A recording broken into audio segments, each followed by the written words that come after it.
சமஸ்கிருதம் தெரிந்தவர்கள் மட்டும்தான், அதாவது பார்ப்பனர்கள் மட்டும்தான் மருத்துவ கல்வி படிக்க வேண்டும், மற்றவர்கள் படிக்கக்கூடாது என்ற பரந்த உணர்வே அதற்குக் காரணம் என்பதை உணர்ந்தார் முதல்வர்.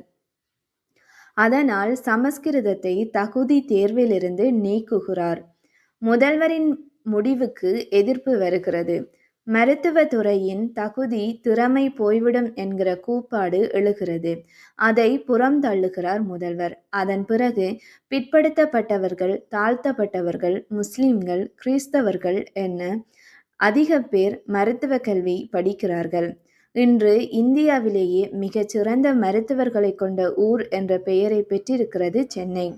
வெளிநாட்டினர் கூட இங்கு வந்து இதய அறுவை சிகிச்சை செய்து கொண்டு போகும் நிலைமை உருவாகியிருக்கிறது. 90 ஆண்டுகளுக்கு முன் பனகல் அரசர் போட்ட உத்தரவு செரியன், சாலமன் விக்டர் போன்ற உலக புகழ்பெற்ற டாக்டர்கள் உருவாகுவதற்கு காரணமாக இருக்கிறது என்றால் அது அதிகபட்சமான வார்த்தையாகாது.